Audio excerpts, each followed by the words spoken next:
بسم الله الرحمن الرحيم، وبه نستعين، وأصلي وأسلم على سيد الخلق سيدنا محمد وعلى آله وصحبه أجمعين. أما بعد، أيها الأحباب الكرام، السلام عليكم ورحمة الله وبركاته. أسعد الله أوقاتكم بكل خير. أهلا بكم إلى قناة سلام الإعلامية المباركة. منها أنا أحمد شريف أحدثكم وأحييكم تحية الإسلام الخالدة، وأرحب بحضراتكم أجمل ترحيب في حلقة من برنامج مع اللغة العربية، وهذه الحلقة رقم 181 بحمده تعالى. وفيها سيداتي سادتي سنقلب ما بدأناه من حديث عن أهم الروايات العربية التي ترجمت إلى العالمية. قبل هذا وذاك دعونا نفتتح بالآية الكريم. يقول الحق سبحانه وتعالى في كتابه العزيز: لسان الذي يلحدون إليه أعجمي وهذا لسان عربي مبين. صدق الله العظيم. أهلا بكم أيها الأحباب الكرام بهذه الآية. دوما نفتتح البرنامج ونختتم بها. الآن نأتي سيداتي سادتي إلى أهم المشكلات أو المشاكل التي تواجه ترجمة الأدب العربي، وكذلك ما هي الصعوبات لنقل الهوية والثقافية واللغوية، والاختلافات في المرجعيات الثقافية والأدبية، وقلة المترجمين المتخصصين في الأدب العربي، وغير ذلك من العناوين. نتحدث الآن عن أهم المشكلات التي تواجه ترجمة الأدب العربي إلى العالمية. تقول الدراسة: تواجه ترجمة الأدب العربي مجموعة من معقدة من التحديات التي تعيق نقله بسلاسة وفعالية إلى اللغات الأخرى. تبدأ هذه التحديات من البنية اللغوية المعقدة للغة العربية، التي تتسم بتراكيبها البلاغية وكثافة المعاني في المفردات الواحدة. تتطلب هذه التراكيب قدرة عالية على التفسير ونقل الروح الأدبية للنص الأصلي. بالإضافة إلى ذلك، تبرز اللهجات العامية المستخدمة في كثير من الأعمال الأدبية تحديا إضافيا، حيث يصعب أحيانا إيجاد مقابل دقيق لهذه التعبيرات في اللغات الهدف. من ناحية أخرى، تبرز قضية الفروق الثقافية كعقبة أساسية، إذ يتعين على المترجم أن يكون على دراية عميقة بالعادات والتقاليد والرموز الثقافية المرتبطة بالنص، كما يشكل اختلاف الخلفيات الدينية أحيانا حاجزا أمام الترجمة الدقيقة، خاصة عندما يتعلق الأمر بالنصوص التي تحتوي على إشارات دينية أو فقهية. علاوة على ذلك، تعاني الترجمة الأدبية من قلة الدعم المؤسسي والمالي، مما يؤدي إلى قلة المشروعات المترجمة مقارنة بالأدب العالمي. في الوقت ذاته، تفتقر بعض اللغات الهدف إلى مفردات أو تعابير تعادل بعض المصطلحات الأدبية العربية، مما يدفع المترجم إلى اللجوء إلى الشرح أو الحذف، وهو ما يفقد النص أصالته. كذلك يعتبر غياب التنسيق بين المؤلفين ودور النشر والمترجمين عائقا كبيرا يؤدي أحيانا إلى إصدارات مترجمة رديئة الجودة. وتظل ترجمة الأدب العربي مهمة نبيلة وحيوية، لكنها تتطلب تعاونا متكاملا بين المترجمين والمؤسسات الثقافية لضمان وصول النصوص العربية إلى العالم بشكل يعكس هويتها وروحها الأصلية. ثم ماذا عزيزي المستمع عن صعوبات نقل الهوية والثقافة اللغوية؟ تعد عملية نقل الهوية الثقافية واللغوية من أهم التحديات التي تواجه مترجمي الأدب العربي. تبدأ هذه الصعوبات من ضرورة فهم الهوية الثقافية التي يعبر عنها من خلال النص الأدبي، سواء كانت متجذرة في التاريخ أو متأصلة في العادات والتقاليد.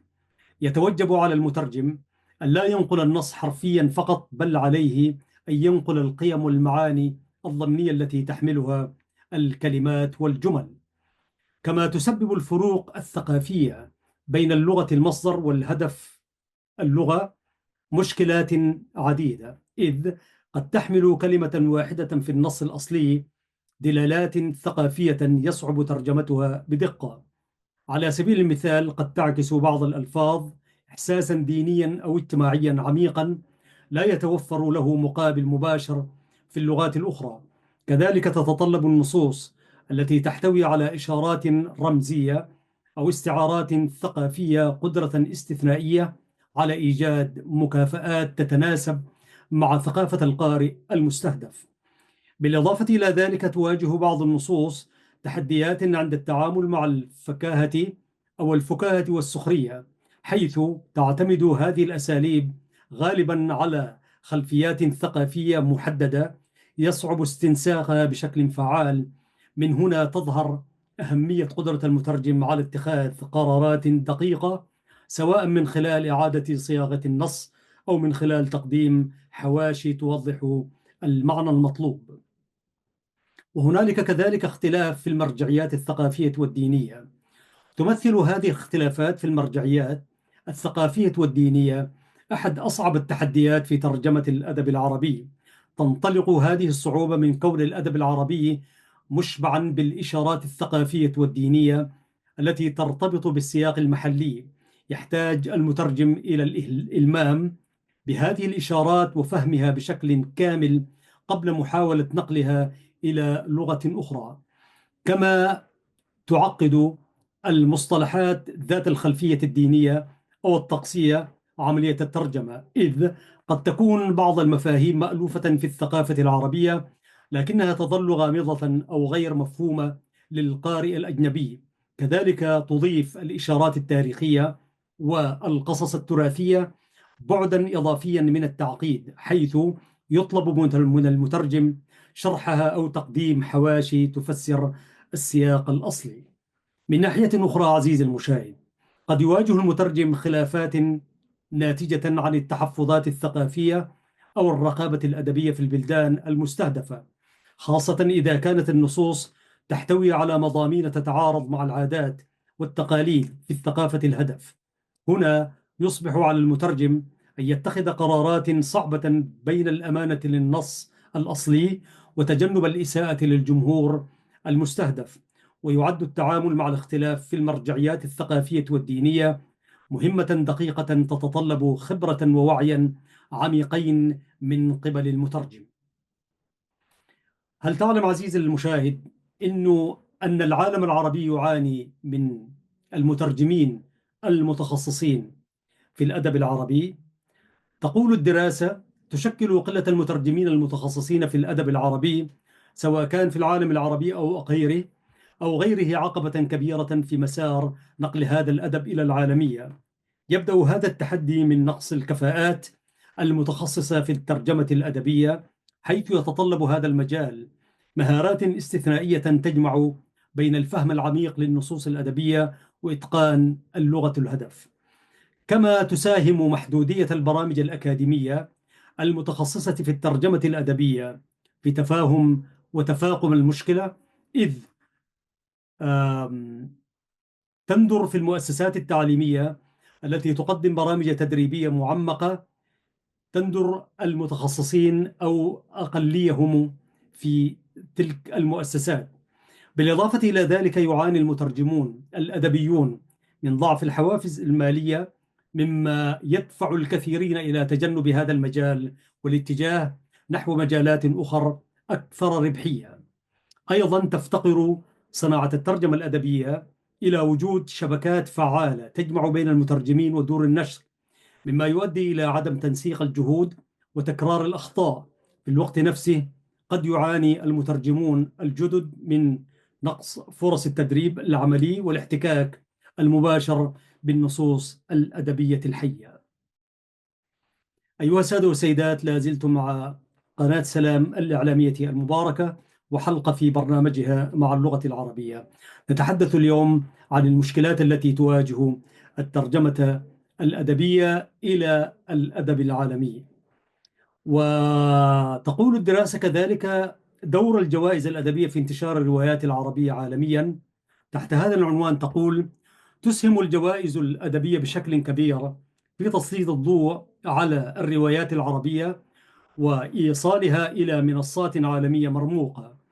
تعمل هذه الحوافز على تشجيع الكتاب العرب على إنتاج أعمال أدبية تتسم بالجودة والإبداع، مما يعزز فرص انتشارها خارج حدود العالم العربي. كذلك تساعد الترجمات المدعومة من الحوافز في كسر حواجز اللغة، مما ويمكن القارئ العالمي من الوصول إلى الروايات العربية بسهولة. بالإضافة إلى ذلك، تلفت الجوائز الأدبية أنظار دور النشر العالمية إلى الأدب العربي، مما يساهم في عقد شراكات لترجمة ونشر للأعمال الفائزة. من جهة ثانية، تدعم الجوائز الأدبية التفاعل الثقافي بين الشعوب، حيث تنقل الروايات العربية الفائزة ملامح الثقافة والتقاليد العربية إلى القارئ الأجنبي. كما تلعب الجوائز دورا أساسيا في إبراز القضايا الاجتماعية والسياسية التي تتناولها الروايات، مما يساهم في زيادة وعي القراء الأجانب بتفاصيل الحياة في العالم العربي. علاوة على ذلك، تحفز الجوائز الكتاب الشباب على تطوير مهاراتهم الأدبية سعيا للحصول على التقدير والاعتراف الدولي. في السياق نفسه، تضمن الجوائز الأدبية استمرارية إنتاج الأعمال الروائية ذات القيمة الفنية العالية، حيث توفر الدعم المادي والمعنوي للكتاب. كما ترتقي الجوائز بمكانة الأدب العربي وتجعل منه جزءا من الحراك الثقافي العالمي. ولا يمكن إنكار أن الجوائز الأدبية أصبحت جسرا ثقافيا يربط بين الأدب العربي والعالم، ما يمهد الطريق أمام الروايات العربية لتحقيق حضور عالمي مشرف ومستدام.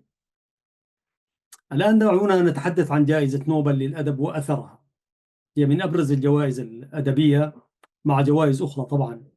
تعد جائزة نوبل للأدب واحدة من أرقى الجوائز العالمية التي تمنح للكتاب والمبدعين في مجال الأدب. تعمل هذه الجائزة على تسليط الضوء على الكتاب الذين أسهموا في إثراء الأدب الإنساني بأعمال استثنائية، مما يجعلها منصة مرموقة للأدب العالمي. وبالنسبة للأدب العربي، نجح الأديب محفوظ في الحصول على هذه الجائزة عام 1988، وهو إنجاز تاريخي أسهم في تسليط الضوء على الرواية العربية عالميا. ومن خلال ذلك قام نجيب محفوظ الذي نال بجائزة نوبل، من خلال ذلك تمكن الأدب العربي من الوصول إلى جمهور أوسع في مختلف أنحاء العالم. ساعد هذا الفوز على زيادة اهتمام دور النشر الأجنبية بترجمة الروايات العربية، مما فتح الباب أمام الكتاب العرب الآخرين للوصول إلى العالمية. بالإضافة إلى ذلك، حفز هذا الإنجاز أجيالا جديدة من الكتاب على السعي لتحقيق التميز الأدبي مع طموح الوصول إلى منصة جائزة نوبل. تؤكد جائزة نوبل أن الرواية ليست مجرد سرد للأحداث، بل هي أداة قوية لفهم الثقافات المختلفة وتبادل الأفكار الإنسانية. كما تسهم الجائزة في إبراز القضايا المعاصرة التي يعالجها الأدب، مما يعزز دور الرواية كوسيلة للتغيير الاجتماعي والثقافي. ويمكن القول إن جائزة نوبل تظل حلما مشروعا لكل كاتب عربي يطمح إلى حمل قضايا مجتمعه إلى الساحة العالمية من خلال إبداعه الأدبي. لا يمكن أن نتخطى جائزة نوبل عزيزي المشاهد وعزيزتي المشاهدة قبل أن نقول، وهذا تعليق خاص خارج الدراسة التي نرصد ونقرأ منها، جائزة نوبل لها أبعاد سياسية. هذا الغرب لا يعطي الجوائز والترويج لها والترجمة لوجه الله، يعني لمجرد أن هذا الأدب هو جدير بأن ينشر، ولكن هنالك لا بد أن تتركب فيها ثقافات دخيلة وتهدد المنظومة ذاتها وتحارب القيم العربية وما إلى ذلك. فنحن لا نحمد هذه الجائزة ولا غيرها، خاصة التي هي في الغرب، والتي أيضا بعض المراكز العربية تلونت بسياسات الغرب، فلا نبرئها من ساحة الاتهام. لكننا نقرأ دراسة كما تقول. إنما علينا أن نبصر الناس كذلك بحقائق الأمور، فهنالك أبعاد سياسية وثقافية، يعني قد تكون هي ما أول ما ينظر إليه. دعونا نتحدث عن جائزة البوكر العربية. تعتبر جائزة البوكر العربية، إذا نطقتها صح، هي أصلا كلمة غير عربية، واحدة من أهم الجوائز الأدبية في العالم العربي، حيث تهدف إلى تعزيز جودة الرواية العربية وإبرازها على الساحة العالمية. تمنح الجائزة سنويا لأفضل رواية عربية مكتوبة باللغة العربية، بشرط أن تكون ذات مستوى فني وأدبي متميز. تسهم الجائزة في تسليط الضوء على الروايات الفائزة عبر الترجمة إلى لغات متعددة، ما يساعد في انتشارها عالميا. تعمل جائزة البوكر على توفير منصة للكتاب العرب لعرض أعمالهم أمام جمهور واسع أو جمهور أوسع، كما تدعم الجائزة دور النشر وتشجيعها على تبني مشاريع ترجمة الروايات الفائزة إلى لغات أخرى، مما يسهم في وصول الروايات إلى أسواق أدبية جديدة. بالإضافة إلى ذلك، تسهم الجائزة في تحفيز الكتاب الشباب على تحسين جودة إنتاجهم الأدبي، حيث أصبحت الجائزة رمزا للتقدير والاعتراف على مستوى العالم العربي وخارجه. من ناحية أخرى، تساهم الجائزة في تعزيز مكانة الرواية كفن أدبي يعكس القضايا المجتمعية للعالم العربي وتطلعاته، كما تخلق جائزة البوكر مساحة للحوار الأدبي والثقافي بين الأدباء العرب والعالميين. وتظل الجائزة العربية حجر زاوية في مسيرة الأدب العربي الحديث، إذ تلعب دورا حاسما في تعزيز حضوره على الساحة العالمية. أنا كنت أتمنى أن يكون لي معرفة عميقة بهذه الجائزة التي هي في العالم العربي، ولكنها تحمل يعني توجهات أنا لا أطمئن لها كثيرا، على الرغم من أنه ما عنديش معلومات عنها كثير. شخصيا أنا لا أهتم بالروايات كثير. هذا على هامش الحديث. فقد تقول عزيزي المشاهد: لماذا تقرأ لنا شيء أنت لا، يعني لا أميل إلى الرواية، إلى قراءة فن الرواية. أنا لا أنكر على أنه فن من فنون الرواية، ولكن الرواية بشكلها التي يروج لها الآن، الرواية العربية، ويهتم بها وما إلى ذلك، هي منسوخة ممسوخة مسلوخة من الفنون الأدبية الغربية. وهل كل الفنون الغربية والأدبية هل كلها ذات أهداف سياسية؟ ليس كلها، ولكن معظمها. فيما سبق من أزمنة كانت الترجمة نزيهة من الأبعاد الثقافية والسياسية، بمعنى الأهداف الاستعمارية، خلونا نقول. لكن اليوم الاستعمار يدخل علينا بأشكال مختلفة، واحدة منها هذه الترجمة.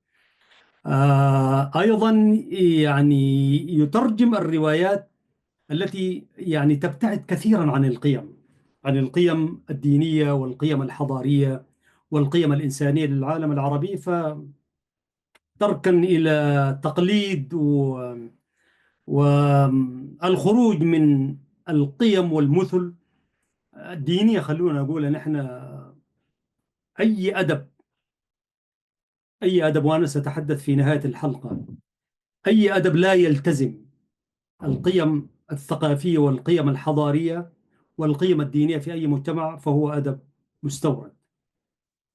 ولذلك مثل هذه الجوائز أنا ما أبرر ساحتها، لكن ما عندي لها علم، ما عندي بها علم كثير، لكنني لا أطمئن لها، وأتوقع أنها نسخة من جائزة نوبل وغيره.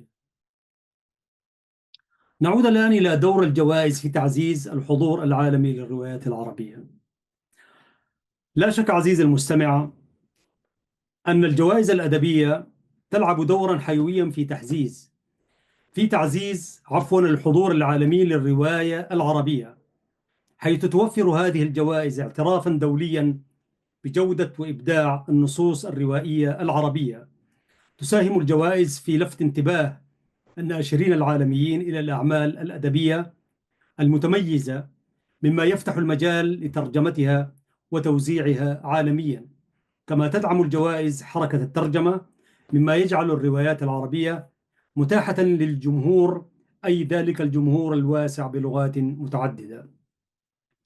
كما تسهم الجوائز في تعريف القارئ العالمي بثقافة العالم العربي وقضاياه المعاصرة، حيث تعكس الروايات الفائزة تجارب إنسانية مشتركة رغم اختلاف الثقافات.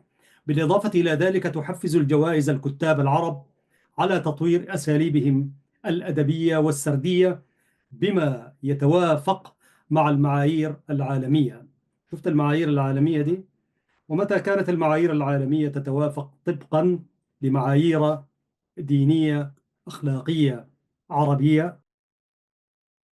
نعم عزيزي المشاهد، منذ متى كانت معاييرنا وقيمنا الإسلامية والعربية متطابقة مع معايير عالمية؟ لا يتطابق الحق والباطل. أنا لا أقول إنه العالم كله، العالمي ده كله باطل، لكن العالمي وبعدينك لماذا دائما نحن نخص العالمي ده ما غير المحلي عندنا؟ ما هو المحلي عندنا هو عالمي. ولذلك هذه التسمية بحد ذاتها محلي وعالمي أنا أشوفها غير. هم عندهم العالمي ده بمعايير مختلفة تماما، معايير انسلاخية، معايير يعني تخرج عن كل القيم الإنسانية والدينية والحضارية وما إلى ذلك. على كل عزيزي المشاهد، من أهم أدوار الجوائز تعزيز ثقة الكتاب العرب بأنفسهم وأعمالهم، تسهيل وصول الروايات العربية إلى منصات النشر العالمية، تشجيع التفاعل الثقافي بين الأدباء العرب ونظرائهم العالميين. لا شك أننا في المنظومة العربية عزيزي المشاهد والإسلامية نحتاج أن نتواصل مع الآخر، لكن بشرط أن نحافظ على القيم والمثل والأهداف والمبادئ الأساسية التي يقوم عليها الأدب. ثم ماذا عن التأثير المتبادل بين الأدب العربي والعالمي؟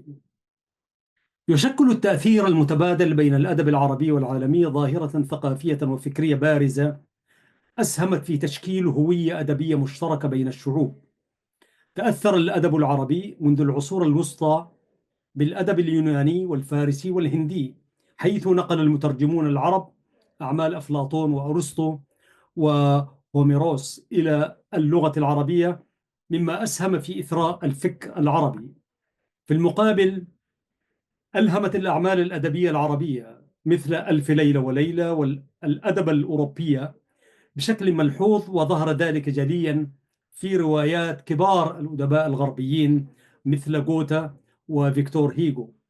ساهمت الترجمة في تحقيق هذا التفاعل العميق، حيث نقلت النصوص العربية إلى لغات متعددة، مما أتاح للأدباء العالميين الاطلاع على التجارب الثقافية العربية الغنية.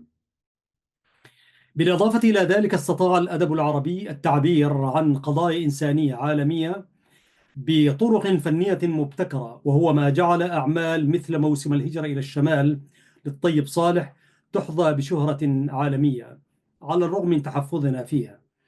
كذلك أدى التفاعل الثقافي بين الحضارتين الشرقية والغربية إلى تشابك الأفكار والأساليب الأدبية، مما نتج عنه نصوص عالمية تتجاوز الحدود الثقافية والجغرافية. علاوة على ذلك لعب الاستشراق دورا مهما في توجيه أنظار الكتاب الغربيين نحو الأدب العربي، حيث اعتمدوا على عناصره الفنية والسردية في إبداعهم الأدبي. كيف أثرت الروايات العربية على الأدب العالمي؟ قد تتساءل عزيزي المشاهد. ساهمت الروايات العربية كما تقول الدراسة في إحداث تأثير واضح على الأدب العالمي، إذ قدمت للكتاب الغربيين نماذج سردية مبتكرة وقصصا ذات أبعاد إنسانية عميقة. اعتمد كثير من الأدباء العالميين على الرواية العربية كمصدر إلهام، مثل ألف ليلة وليلة التي ألهمت كتابا مثل إديغار ألان وغوتا. كذلك تناولت الروايات العربية قضايا الهوية والانتماء والصراع الثقافي، مما جعلها مصدرا للدراسة والاقتباس في الأدب الغربي.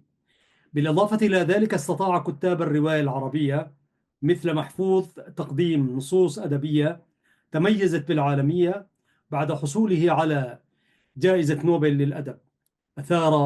أثارت أعماله الثلاثية اهتمام النقاد والأدباء حول العالم، وأصبحت جزءا من المناهج الدراسية في بعض الجامعات الغربية. من جهة أخرى، أثر أسلوب السرد العربي الذي يجمع بين الواقعية والرمزية على العديد من الكتاب العالميين، حيث اقتبسوا من تقنيات أدبية جديدة أثرت في روايتهم. وماذا عن اقتباسات من الأدب العربي في روايات عالمية؟ فقد استطاع الأدب العربي ترك بصمة عميقة على الروايات العالمية من خلال الاقتباس المباشر وغير المباشر التي تضمنتها العديد من الأعمال الأدبية الغربية. اقتبس بعض الكتاب الغربيين نصوصا وجملا من روائع الأدب العربي وأعادوا صياغتها بما يتناسب مع سياق رواياتهم، كالثلاثية مثلا. أو على سبيل المثال، تأثرت رواية فاوست لغوتا ببعض الأفكار التي وردت في مؤلفات الفلاسفة العرب مثل الفارابي وابن سينا. كذلك استعان بعض الكتاب بأسلوب السرد الشرقي المستوحى من ألف ليلة وليلة، حيث ظهرت أنماط السرد المتداخلة والأساطير في العديد من الأعمال الأدبية الغربية. بالإضافة إلى ذلك، استعارة بعض الروايات الغربية عبارات ونصوص من الشعر العربي، خصوصا في مجال الحب والفقدان والصراع النفسي وغيرها. التفاعل الثقافي بين الشرق والغرب ودور الترجمة في ذلك. فقد شهد التفاعل الثقافي بين الشرق والغرب مراحل متعددة من التعاون والتأثير المتبادل، مما انعكس بوضوح في المجالات الأدبية والفنية والفكرية. فقد لعبت حركة الترجمة دورا أساسيا في نقل الأفكار والنصوص بين الثقافتين، حيث ترجم العرب مؤلفات الفلاسفة اليونان ونقلوا علومهم إلى العالم الإسلامي. بالمقابل، ساهم المستشرقون في تعريف الغرب بالتراث العربي والإسلامي من خلال ترجمة الأدب العربي إلى لغاتهم. كذلك أتاح الاستعمار فرصا للاحتكاك الثقافي، سواء بطريقة مباشرة أو غير مباشرة، مما أدى إلى نشوء أعمال أدبية تناولت العلاقة بين الشرق والغرب، مثل موسم الهجرة إلى الشمال وقلب الظلام. بالإضافة إلى ذلك، أسهم الأدب العربي في تقديم صورة مغايرة للشرق بعيدا عن الصورة النمطية التي روجتها بعض الكتابات الاستشراقية.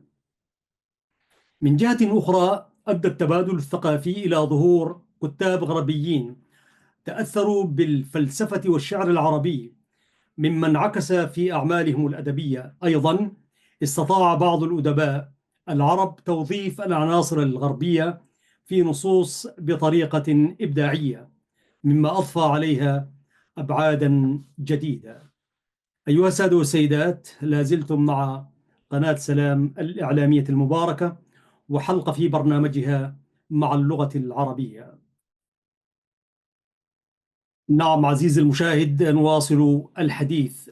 فنتحدث الآن عن أبرز دور النشر العالمية المهتمة بالأدب العربي. تعد دور النشر العالمية نافذة حيوية للأدب العربي نحو العالمية، حيث تتبنى نشر الأعمال الأدبية المترجمة بحرفية عالية تضمن وصولها إلى جمهور متنوع. وتعمل هذه الدور على اختيار الروايات العربية البارزة، لا سيما التي قد حصدت جوائز أدبية مرموقة مثل جائزة البوكر العالمية. من جهة أخرى، تهتم دور النشر كذلك بتقديم الأعمال الأدبية العربية التي تحمل أبعادا إنسانية وثقافية عميقة.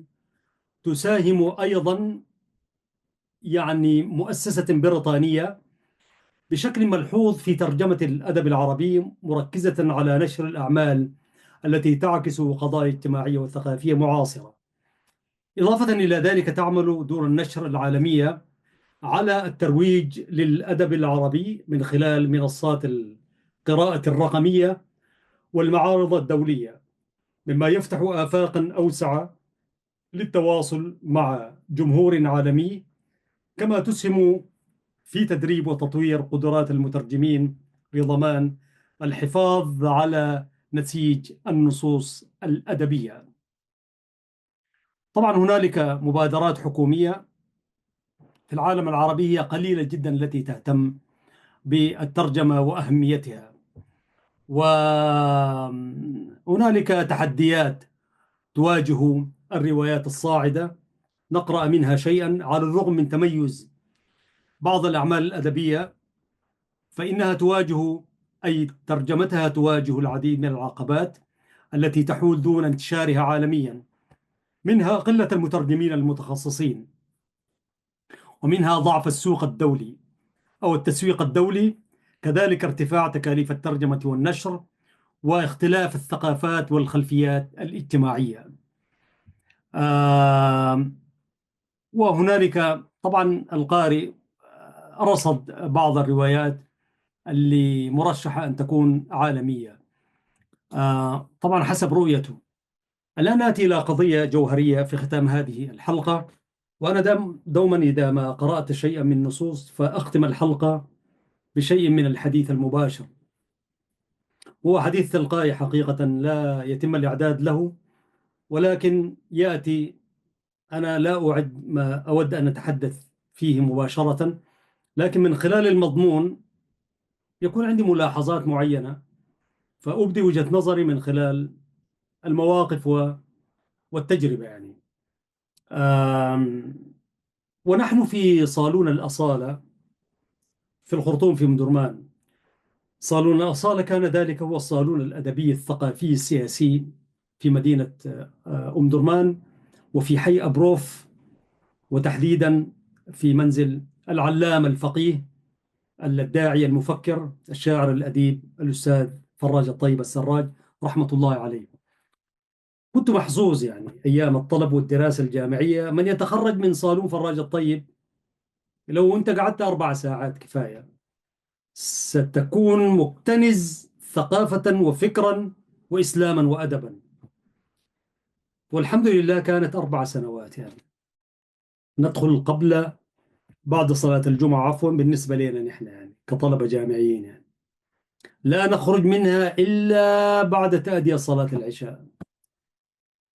يؤذن العصر فنخرج من الصالة، من صالون الأصالة لفراج الطيب الذي ورثه عن أبيه، ورحمة ومغفرة للطيب السراج، أشهر شعراء وأدباء القرن العشرين على نطاق العالم. فنخرج العصر نصلي في المسجد الموجود في الزاوية، ثم نعود أدراجنا إلى الصالة، نجد الصالون عامرا بالثقافة. طبعا كل المجموعة تمشي تصلي، ما هو ليس هنالك متخلف يعني، لا واحد ولا اثنين ولا ثلاثة، كل المجموعة. أحيانا يومنا الأستاذ فراج، وأحيانا يكون معنا من المأمومين، فنعود إلى الصالون، تواصل نهر الثقافة والفكر والأدب، وكل فكر إسلامي ملتزم يعني. والسياسة طبعا هي يعني حديث السياسة بهارات المجالس يعني.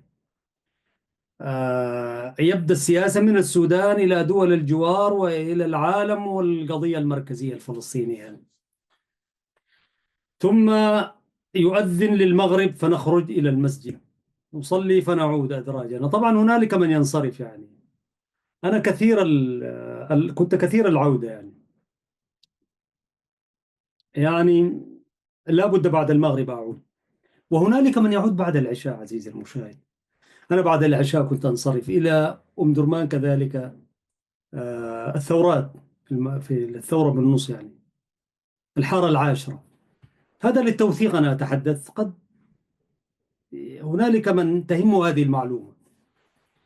في هذا الصالون، صالون الأصالة، والأصالة يعني ارتباط الأدب بأصله وجذوره ومنبعه الإسلام. فالأستاذ فراج كان يقول هنالك مدرستان في الأدب، هنالك الأدب للأدب، والأدب كثقافة أو كرسالة. هنالك من يكتب الأدب للأدب، والأدب كرسالة.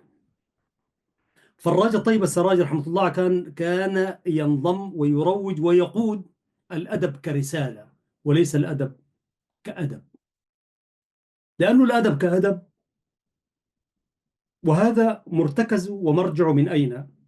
فالراجل طيب لم ينظر من عندياته، لكنه قرأ إسلامه جيدا، وقرأ هدي نبيه جيدا، فأخذ ذلك المقياس وتلك يعني المعيار والمبدأ من قوله تعالى: والشعراء يتبعهم الغاوون ألم تر أنهم في كل واد يهيمون وأنهم يقولون ما لا يفعلون إلا الذين آمنوا وعملوا الصالحات وذكروا الله كثيرا وانتصروا من بعد ما ظلموا وسيعلم الذين ظلموا أي منقلب ينقلبون.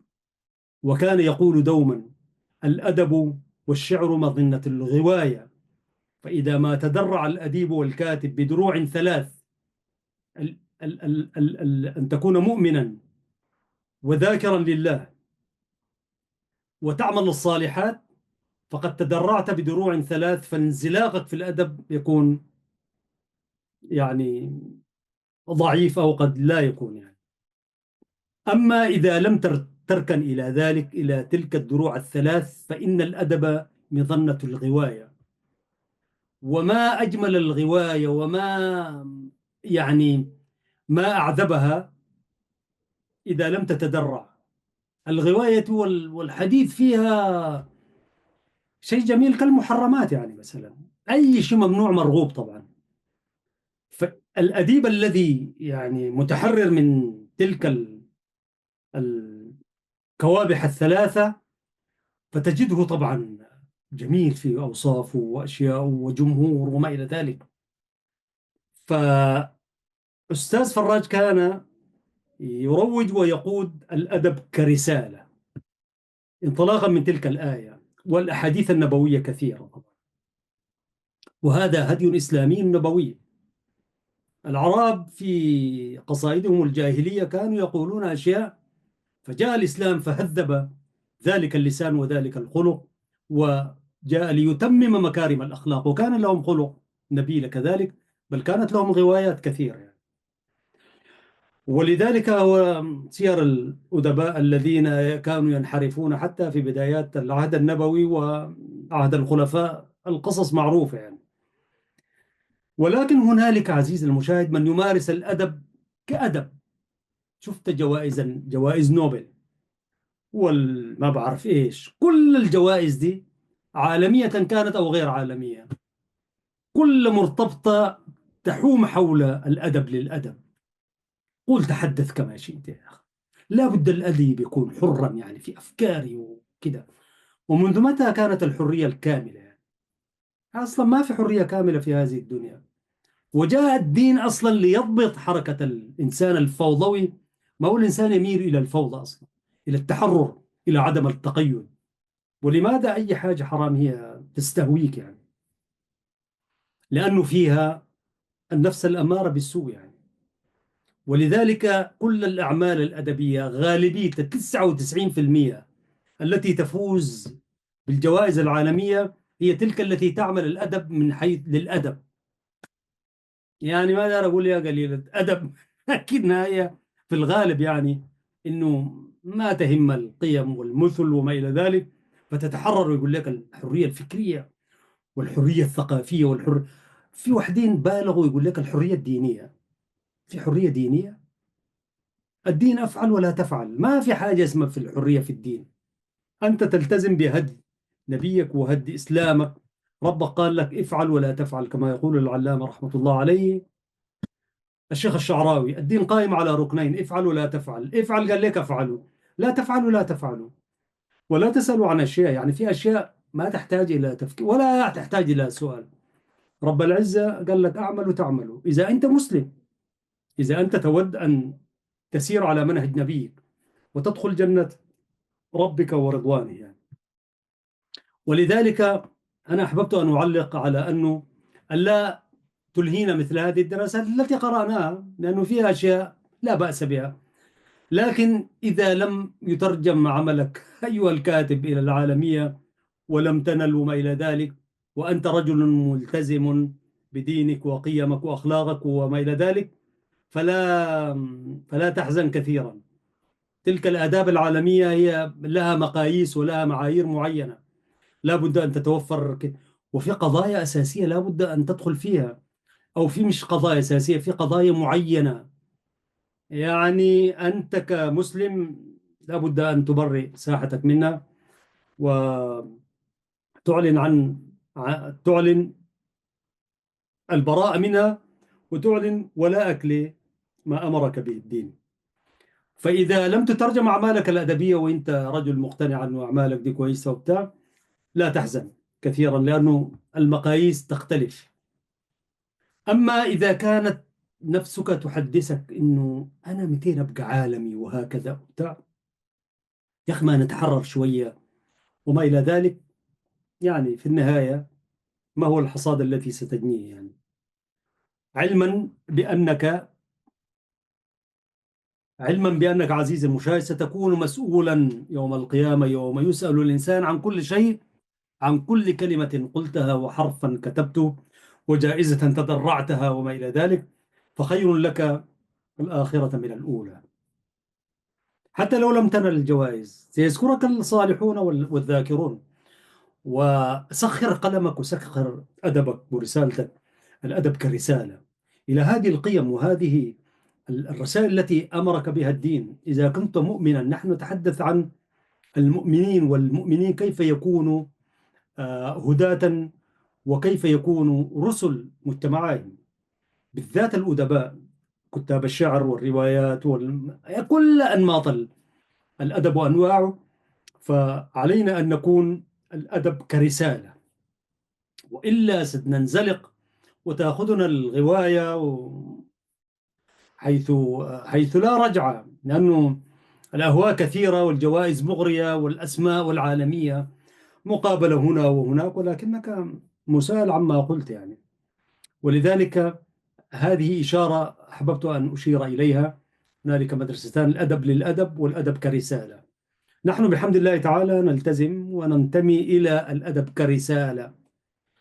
ترجمت أعمالنا ما ترجمت أعمالنا وشعرنا لا يهمنا، يعني يهمك يعني أن يهدي الله بك رجلا واحدا خير لك من حمر النعم.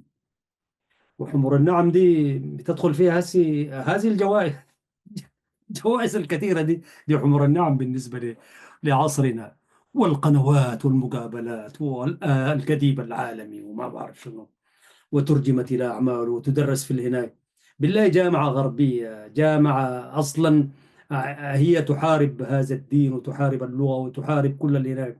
تشيل لك عشان خاطر عيونك ترجمة روايتك الترجمة العربية دي، تترجمها للغات وتدرس في الجامعات، لأنها يعني معقولة يعني إنه خلاص يعني، لأنه مقتنعين بالأدب اللي فيها، ولأن مرتكب. وهي أديب هو بيعكس عن ثقافته وعن التجارب وعن القيم وعن المثل وعن المبادئ التي يحملها.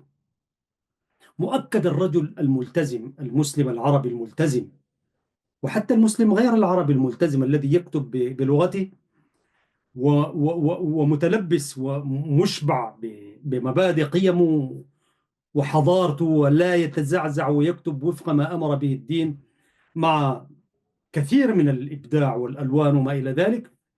يعني هتترجم عشان هكذا تترجم أعماله.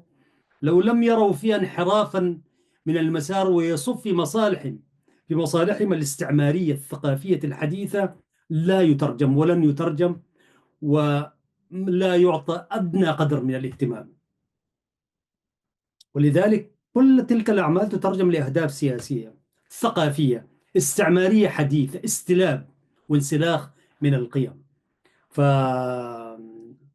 يعني ما عندنا أعمال فنية أدبية إسلامية عربية غير عربية كثيرة يعني، لكنها لا تترجم.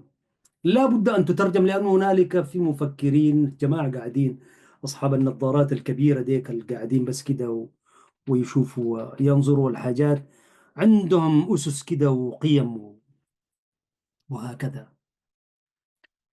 ولذلك عزيزي المشاهد، هذا على هامش الحديث عن الروايات العربية التي ترجمت إلى العالمية وأهميتها وما إلى ذلك. هذا كان حديثا نقلا عن إحدى المواقع التي تهتم بالثقافة والترجمات والأدب عموما. أنا علقت عليها عشان ما نعمل ضوابط حتى لما يقوله الآخرون، ونحدد مسارنا كذلك نحن كأمة عربية إسلامية. قالت وستقول دوما في كتابها العزيز: لسان الذي يلحدون إليه أعجمي، وهذا لسان عربي مبين، صدق الله العظيم. وتردد دوما حديث الشاعر: الحي حي من حياة لسانه، فإذا أبيد من اللسان أبيد. وهل رأيتم أعزائي المشاهدين أنه من أغنى لغة وأشرف لغة عندما تترجم إلى أدنى لغة وأفقر لغة ولغات ليس لها مكانة، يعني لا في المنظومة الحضارية وما إلى ذلك. أنا أتحدث بأبعاد فكرية بعيدة، يعني بالله تنال ذلك الحظو وذلك الاهتمام. هو العكس صحيح، يعني من اللغات الفقيرة دي عندما تترجم إلى العربية، إلى لغة عالمية، لغة غنية فيها 12 مليون مفردة، وليس تلك اللغات التي فيها 600 ألف ولا 1200 مفردة يعني اللغة الفرنسية عزيزي المشاهد، هل تعلم كم عدد مفرداتها بلا تكرار؟ والله تخجل تقولها، مقابل 12 مليون مفردة بلا تكرار في هذه اللغة الغنية. فلا تغرنكم تلك الجوائز، ولا يغرنكم بالترجمات والجوائز الغرور يعني. فإذا كان الإنسان متشبث بلسانه العربي، هذه أشرف لغة وأغنى لغة، يكفيك فخرا وشرفا وزهوا ويعني وسموا أنك تكتب بهذه اللغة. فقط عليك الالتزام بالقيم والمثل الإنسانية والإسلامية الحضارية. أيها السادة والسيدات، سأتوقف هنا على أمل اللقاء بكم في الحلقة المقبلة بإذنه تعالى. آمل أن تكونوا قد استفدتم واستفدنا نحن كذلك بتقديم هذه الحلقة. لكم أجر المتابعة والمشاهدة، ولنا أجر الاجتهاد فيما نقول. وحتى ذلكم الحين، تحياتي محدثكم أحمد شريف مرة أخرى من قناة سلام الإعلامية المباركة، مع فريق العمل الذي يسهر ويكد ويعمل ليل نهار. بارك الله فيكم أيها الأحباب، وبارك الله فيكم أيها الإخوة والأخوات المشاهدون الكرام. السلام عليكم ورحمة الله وبركاته.